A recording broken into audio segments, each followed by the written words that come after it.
I was born youngest of 8 in Mir, across the narrow sea. So my father gave me over to the Red Temple.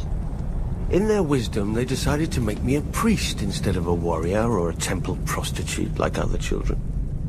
It was not the path I would have chosen. Sure, I prayed the prayers and I spoke the spells, but I also led raids on the kitchens. And from time to time, they found girls in my bed. Such wicked girls. I never knew how they got there. Then again, I did have a gift for tongues. And when I gazed into the flames, well, from time to time I saw things.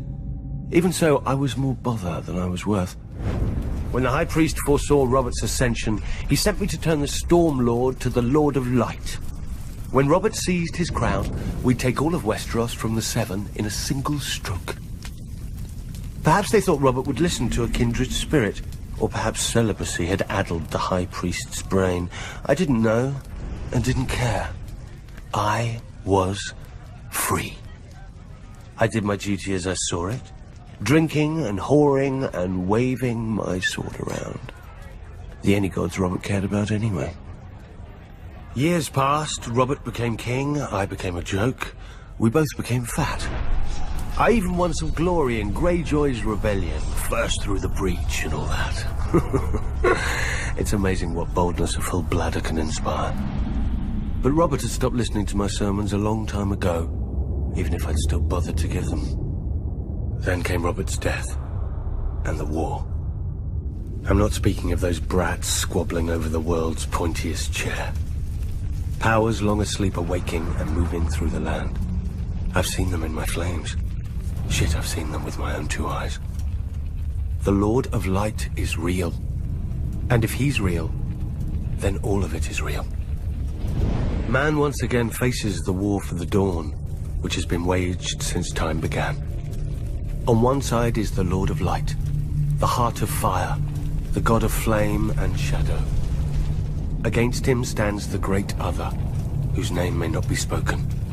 The Lord of Darkness, the soul of ice, the god of night and terror. According to prophecy, our champion will be reborn, to wake dragons from stone and reforge the great sword Lightbringer that defeated the darkness those thousands of years ago. If the old tales are true, a terrible weapon forged with the lifeblood of a loving wife's heart. Part of me thinks man was well rid of it, but great power requires great sacrifice. That much, at least, the Lord of Light is clear on. I sound like a dried-out old woman, I know.